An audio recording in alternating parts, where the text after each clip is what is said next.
Yo, what's up guys? Welcome back. Dito po si Denriga, Doy TV Sports, mga chow! Ang ating pong pag-uusapan for today's video ay ito na po ang ating prediksyon sa banggaang Ginebra at Converge. Alright, brilliant minds, no? Mga diskarte ng dalawang coach. Alright? At ito pa, ito po ang player, no? Na kailangan ng Ginebra para manalo. Sino yan? At ang inspirasyon nila, no? Ng kanilang both team. Sino yung mga yan? At ito pa, mga tanong, no? True pa shoutout, okay? Yan po ang ating mga pag-uusapan. Bago po yan, salamat muna sa 18,000 subscribers ni Doy TV Sports. At sa mga hindi pa po na-subscribe, nagkakalimutan tayo mga chong, no? Mag-subscribe na po kayo. Talunin po natin, no? Ang mga trolls, ang mga fake news vloggers, no? Na may false subscribers at viewers, no? Kayo po ay legit. Talunin natin yan. Kayang-kaya, mag-subscribe na kayo. Okay, dito na po tayo guys, no? Bilisan na po natin, no? Okay, unahin na po natin sa malupitang update na si Justin Brownlee ay pabalik na po. Alright, dyan po sa bansa natin para po pamunuan ang kampanya sa FIBA Asia. Alright. So yan po, mismong ulat na po yan, hindi yan fake news. Alright? Okay, so congratulations sa Gilas at kay Justin Brownlee, no? Alright. At ito pa, no, ang ating gusto pag-usapan sa nalalapit na oras na lang po ang binibilang ang showdown between Barangay Ginebra at ito pong Converge. Matindihan po ang magaganap na tawag dito, sagutan, no, sa pagitan po ni Coach Tim Cone at ito po ang makabagong coach na si Delta Pineda. Well, wag nung sabihing bago yan. Guided po yan ng dalawang international coach. Alright? Coaches. Ha? Alright? Pagamat international din naman si Coach Tim Cone. Diba? Syempre, alam na po natin kung anong resume niyan. Di po ba? Pero, sa tinatakbo po ngayon, may mga X-factor itong dalawang koponan na ito. Mga inspirasyon Sino yan? Unahin na natin sa Converge. Sino pa? Di si Delta Pineda, yung coach nila. Inspirado mga manlalaro niya no? Mahahalata nyo sa mga ano nila, sa laruan. Mainit, no? At sino pa sa Ginebra? Sino pa ba ang uupo dyan para po ganahan, magsilbing baterya, power bank ng Ginebra? Di si Boss San Francis Chua, tignan nyo naman, umupo yan, yung nakalaban nila ang NLEX, tinambakan lang naman na isang buwan. Alright? Okay? Pero, sino po ba ang kailangan, no? Or kung pumutok sa Ginebra, malaki ang chance na manalo sila against Converge. Sino yan? This is Scottie Thompson, no? Bakit? 50 greatest player ito, guys. At ito pag-aralan natin ang kanyang stats sa nakalipas na 5 laro, mga boss. Di siya umiscore sa Magnolia, talo.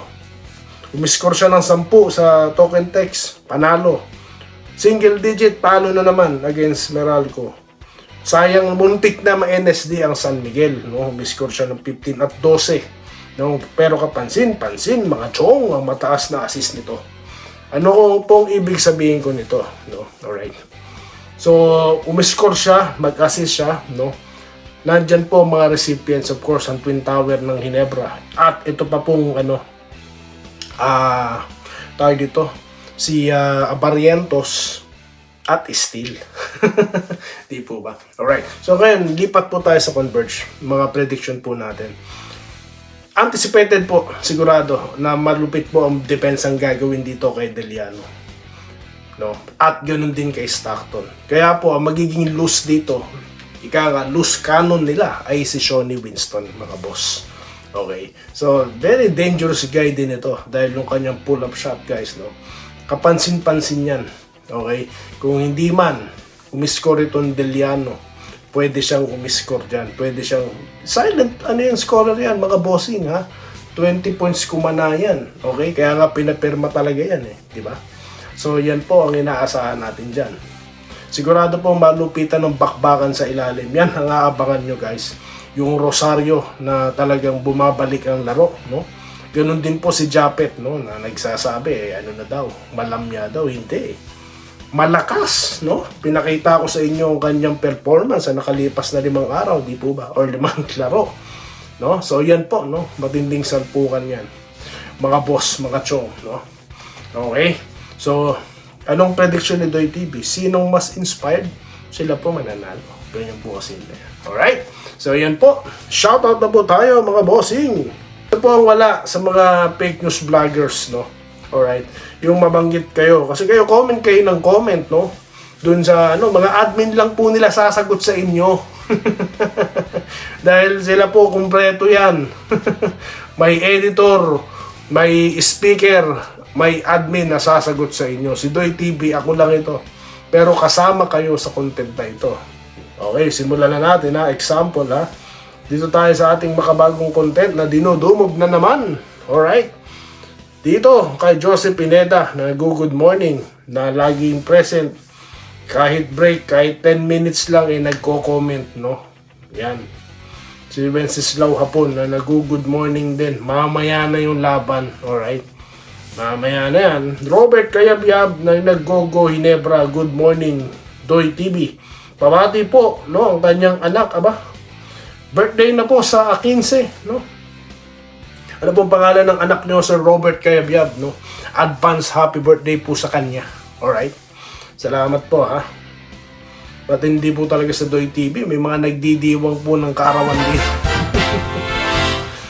Dito tayo kay Rosauro Urbino na nagpapa-shoutout from Marikina City. Tagasan po kayo sa Marikina, mga boss.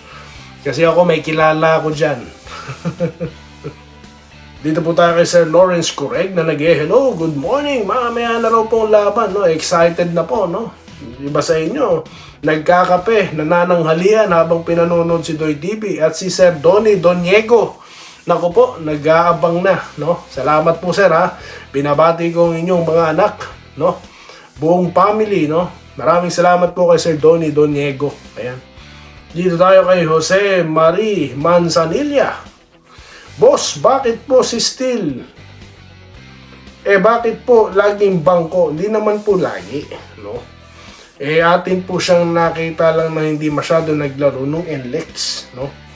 Alright? Ibig sabihin lang po noon ni Coach Tim Cone, every minute, no, na hinahayaan kita sa court counts, no? Kaya dapat magpakita ka. Alright? So, yun lang po yun, no? Para sa akin. Alright?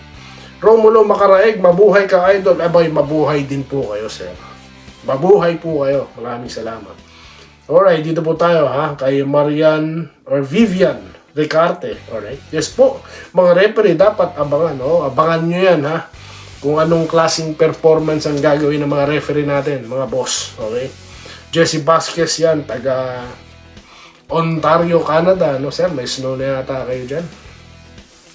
Hinebra ang mananay dyan. Hinebra daw. Po, mga taga-Converge, huwag kayo mahiya. No? Sumagot kayo. Ernesto Castillo, mamaya laban ng ating Team NSD, laban lang daw po, sabi ni Sir Ernesto Castillo.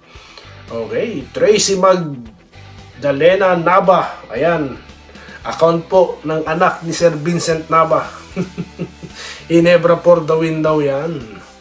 Robert Dille, good morning Brad, di ako gaano kumbinsido kay Abarientos, hindi siya consistent kagaya ni Deliano. Okay. Sir, pinakita ko po ang kanyang stats, no, sa nakaraang 5 laro. No, double digit po 'yun. Naging 4 lang siya, no, against NLEX kasi nga po pinurst 5 itong si Gray. Dahil kapag si Gray ay hindi mo i-first 5, no, magkakahiyaan pong pumuntos yan.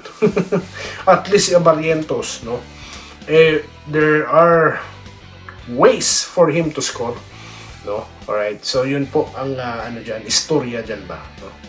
Alright, dito tayo kay Sir Archie Makirang. Si Steel pwede maging rookie of the year yan, konti lang kasi time limit niya sa paglalaro. Kasi nga po, puro star ang Hinebra, no? Kaya nga po, tignan nyo po yung ilang mga fake news vloggers dyan, ha?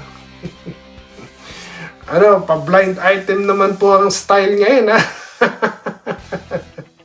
Hindi na ba kumikita ang mga fake news nyo? Lagi nakamonitor si Doy TV sa inyo, eh. Paano-ano na kayo, patanong. Pero iba po talaga, makapal talaga mukha eh. Mario Di Mailig, maraming pwede bumantay kay Deliano, pwede si Pinto, pwede si David. Pero kung kay City, si David, kung siya daw po si City, si David daw po bababantay niya. Pwede, makes sense, no?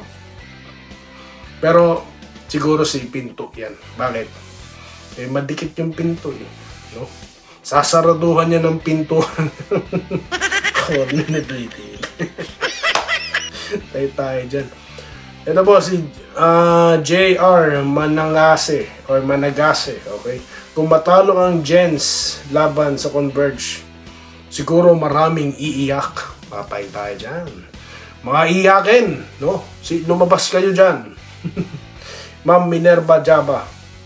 Good morning, Doy TV. Good luck po, Inebra, Gin Kings. Malagkit na depensa. Ayan, kababanggit ko lang, malagkit, no? Okay, susi daw po. Alam nyo guys, kung ang scorer po hindi pa i-scorein, katulad po ng ginawa ng Ginebra sa NX na hindi pina-score halos itong si Bolick, malaki talaga chance nila. At yung, alam nyo yun, yung mga yan, pag nakita nyo na yung mukha, no?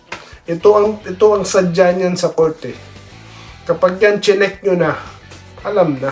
Tignan nyo si Optana, tignan nyo si Pugoy, chinek. Di ba? Nananalo sila. Pero kung hindi talaga babantayan yan, for whatever reason, wag na kayong umasa. Alright, dito tayo kayo. Jose Marie Manzanilla na nagpapabati po. Lagi pong nanonood si Jose Marie Manzanilla. Okay. Salamat po sa inyong panonood, sir. Salamat. Bibian Ricarte, tama po kayo dyan. Di nga po makasuha ng mga corruption, yung mga fake news vloggers. Di po talaga, no? Ayoko na lumigo sa politics. Tama na po tayo sa sports. Pero yun nga po, no? Hindi po talaga yan, no? Alright. Okay, dito na po tayo, ha? Kay Ma'am Irene. Mukhang busy kayo, ma'am. Pero, shoutout pa rin po talaga sa inyo, alright? Sir Ramil Raimundo, no? Shoutout po sa inyo. Marami pa po, ha? Babalikan ko po kayo, mga solid subscribers ni Doy TV Sports. Mabuhay po kayo, mga idol. Magkita-kita po tayo. Right after the game po ng Ginebra at Converge, pag-usapan natin yan. Dito lang si Dedrick at Doy TV Sports. Muli, maraming salamat sa iyong panonood. Salamat po sa panonood. Subscribe na para sa mga susunod na basketball at boxing videos.